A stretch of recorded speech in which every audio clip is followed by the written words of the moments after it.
হিন্দু ভাইরা আছেন আশেপাশে? বহুত আছে।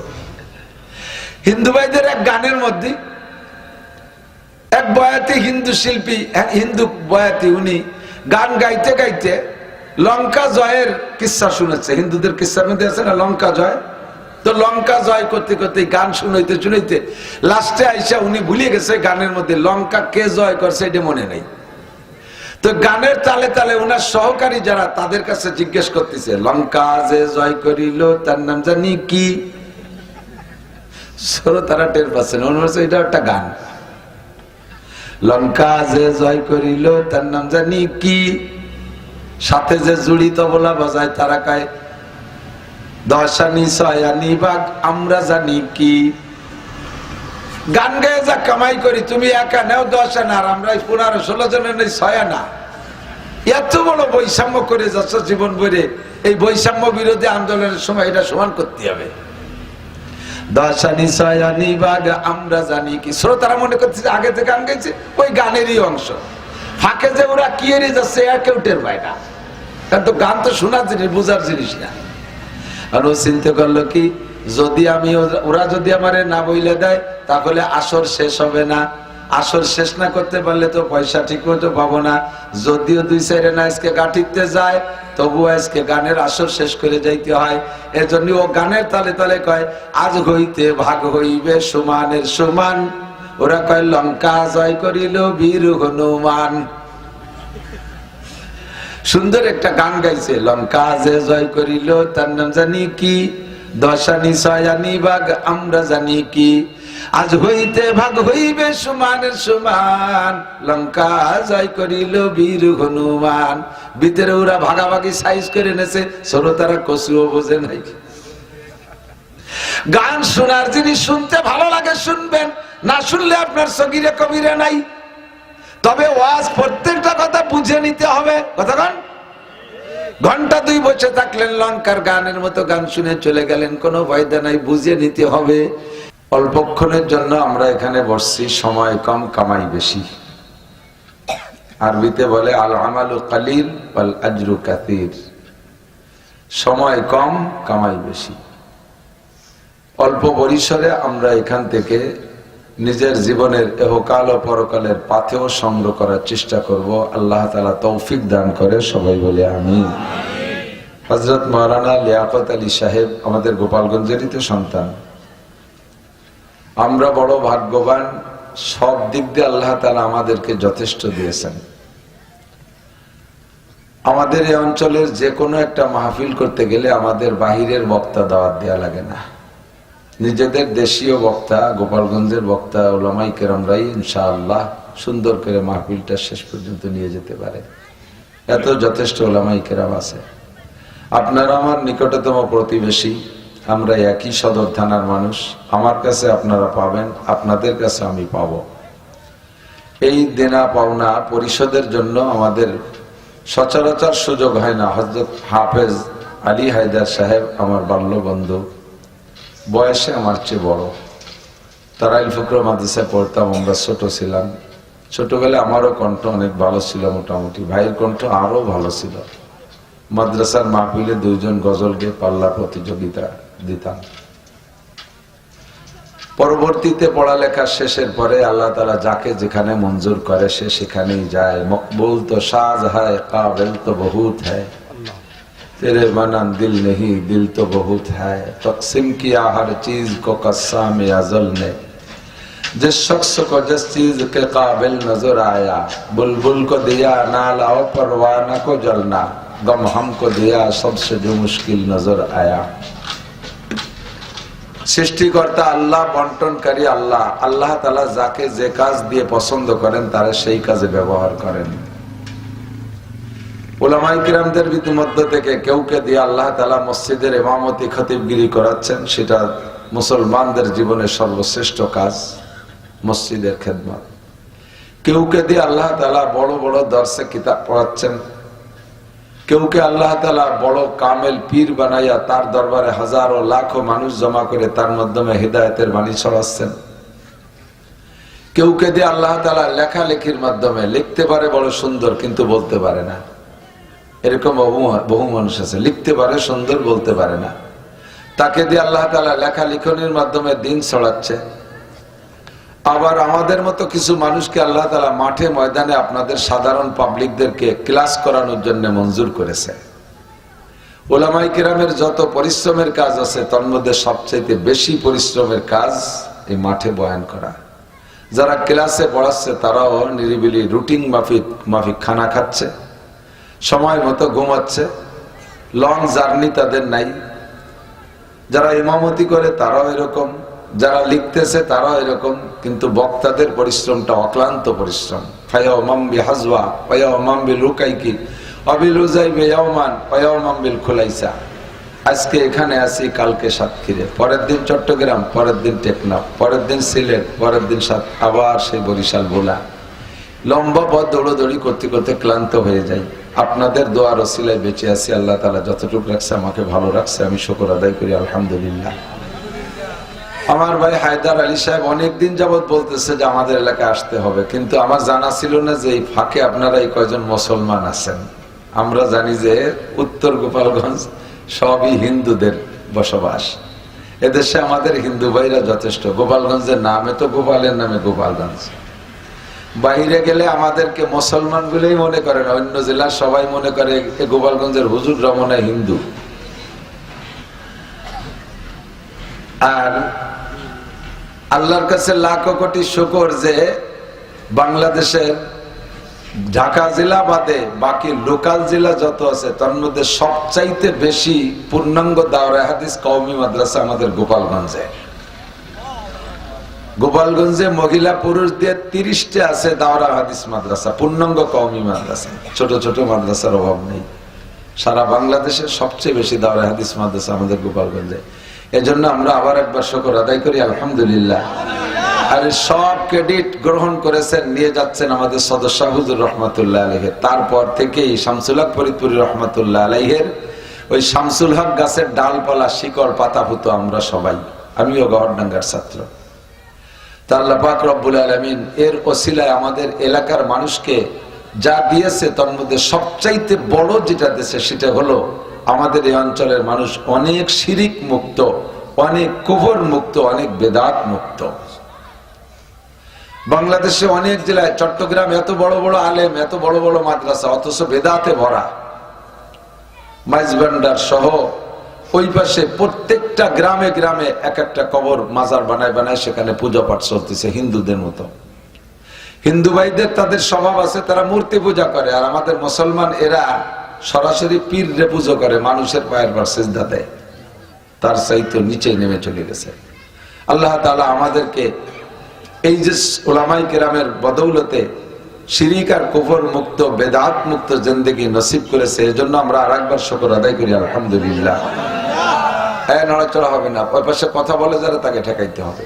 আমার ভাই একটা হাদিস পড়েছে সংক্ষিপ্ত, ওইটার পর একটা কথা এসে গেল, খুব খেয়াল। মাজলিসু ফিকহিন খায়রুম মিন ইবাদাতি 60 সানা। ফিকহ মানে আমরা বুঝি ফিকহ মানে চালাকি। তুমি ফিকহ করো, বাংলায় কয় না ফিকহ হোক দিয়ে কাটাই গেলিয়া। তো ফিকহর আসল তরজমা হলো ফিকহ মানে বুঝা, সমঝ, জ্ঞান।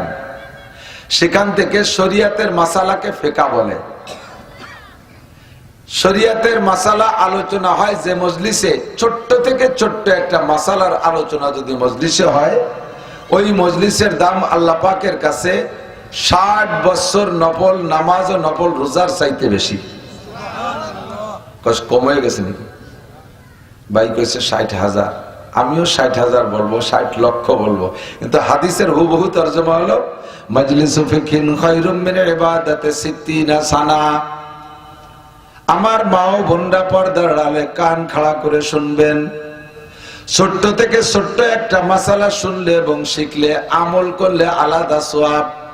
আমলের নিয়তে শুধু শুনলে এবং শিখলে আপনাকে লাগাতার বেরিয়া একটানা 60 বছর নফল নামাজ আর 60 বছর নফল রোজা রাখলে যেই সওয়াব, সিয়ামুহা ওয়া কিয়ামুহা, রোজা এবং নামাজে লাগাতার 60 বছর আমল করলে যেই নেকি, আল্লাহর রাসূল বলেন আল্লাহ পাক তার চাইতে বেশি নেকি দান করে।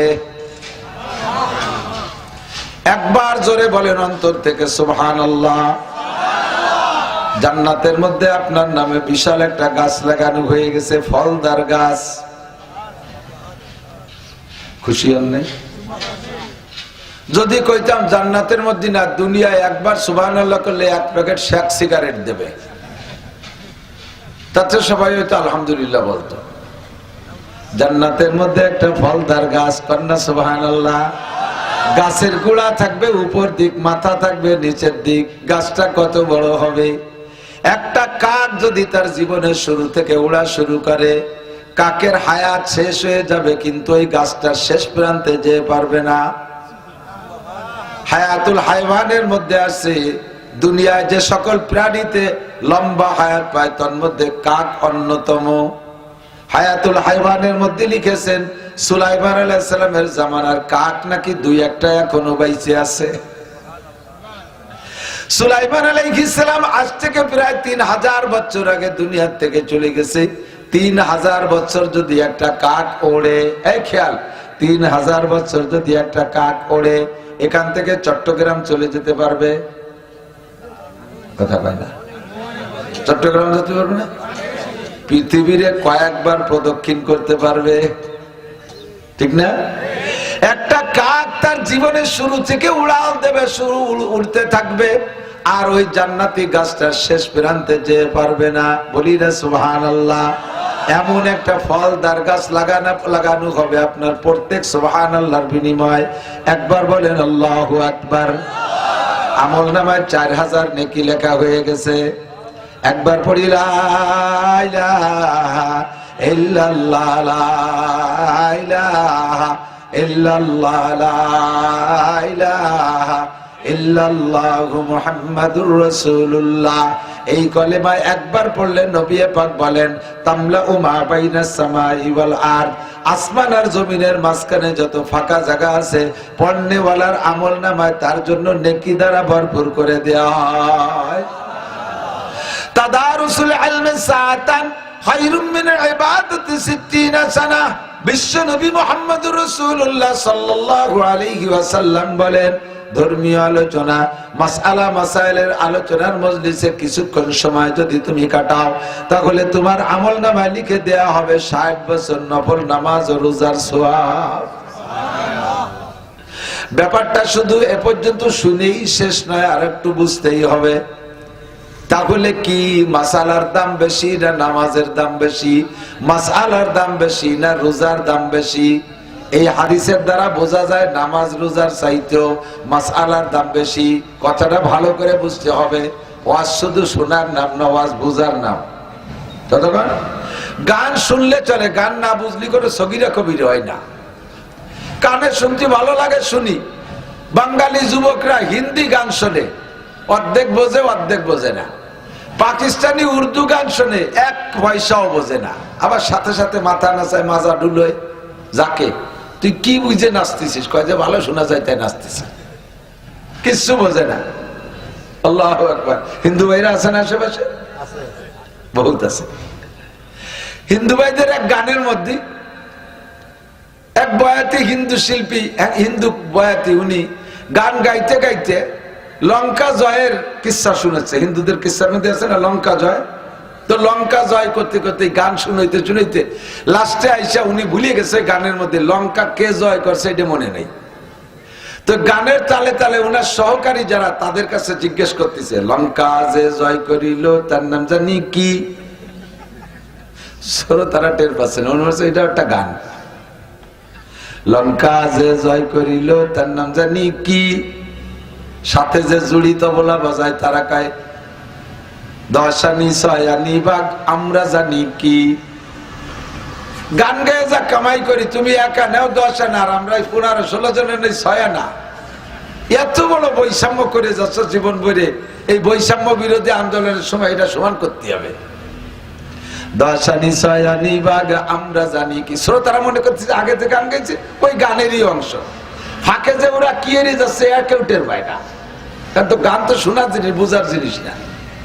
আর ও চিন্তা করলো কি, যদি আমি ওরা যদি আমারে না বইলে দেয় তাহলে আসর শেষ হবে না, আসর শেষ না করতে পারলে তো পয়সা ঠিক মতো পাবো না। যদিও 2-4 না আজকে গাঠিতে যায়, তবু আজকে গানের আসর শেষ করে যাইতে হয়। এজন্য ও গানের তালে তালে কয়, আজ হইতে ভাগ হইবে সমানের সমান। ওরা কয় লঙ্কা জয় করিল বীর হনুমান। সুন্দর একটা গান গাইছে, লঙ্কা যে জয় করিল তার নাম জানি কি, 10 আনি 6 আনি ভাগ আমরা জানি কি। আজ হইতে ভাগ হইবে সমানের সমান, লঙ্কা জয় করিল বীর হনুমান। ভিতরে ওরা ভাগাভাগি সাইজ করে নেছে, শ্রোতারা কচুও বোঝে নাই। গান শোনার জিনিস শুনতে ভালো লাগে শুনবেন, না শুনলে আপনার সগিরে কবিরে নাই। তবে ওয়াজ প্রত্যেকটা কথা বুঝে নিতে হবে। কতক্ষণ? ঘন্টা 2 বসে থাকলেন, লঙ্কার গানের মতো গান শুনে চলে গেলেন, কোনো ফায়দা নাই। বুঝে নিতে হবে। একটা মাসালা শুনলে আপনাকে 60 বছর নফল নামাজ ও নফল রোজার সওয়াব দেবে। ঘটনা কি? শরীয়তে এমন এমন মাসালা আছে, যে মাসালায় একটা মাসালা আপনার না জানা থাকার কারণে, একটা মাসালা না জানা থাকার কারণে সারা জীবনের আপনার ফরজ নামাজ নষ্ট হয়ে যাচ্ছে, ওয়াজিব নামাজ নষ্ট হয়ে যাচ্ছে, সুন্নাত নামাজ নষ্ট হয়ে যাচ্ছে। এক ওয়াক্ত নামাজ, ফরজ নামাজ যদি নষ্ট হয়ে যায়, না পড়লেও যে শাস্তি, আমার দিক না পড়লেও যে শাস্তি, পড়ার পরও সেই শাস্তি। নামাজ পড়া না পড়লে এক ওয়াক্তের বিনিময়ে 230 কোটি 40 লক্ষ বছর জাহান্নামে পোড়া লাগবে। এক ওয়াক্ত নামাজ ছেড়ে দিলে 80 হুকবা জাহান্নাম। এক হুকবা সমান সমান 2 কোটি 88 লক্ষ বছর। এই 2 কোটি 88 লক্ষ বছর এক হুকবায়, এবার তারা 80 দিয়ে গুণ দেন, 230 কোটি 40 লক্ষ বছর বের হবে। এক ওয়াক্ত নামাজ না পড়লে 230 কোটি 40 লক্ষ বছর জাহান্নামে পড়তে হবে। আপনার একটা নামাজ, একটা মাসালা না জানা থাকার কারণে পড়া নামাজ যদি নষ্ট হয়ে যায়, তাও আপনাকে 230 কোটি 40 লক্ষ বছর জাহান্নামে পড়তে হবে। ভালো করে মনে রাখবেন, লাগাতার 60 বছর নফল নামাজ, লাগাতার 60 বছর নফল রোজা, শুধু 60 বছর না, 60,000 বছর নফল নামাজ, 60,000 বছর নফল রোজাকে যদি এক পাল্লায় রাখেন, ফজরের 2 রাকাত ফরজ নামাজকে আর এক পাল্লায় রাখলে ফজরের 2 রাকাত নামাজের পাল্লা ভারী হইয়া যায়।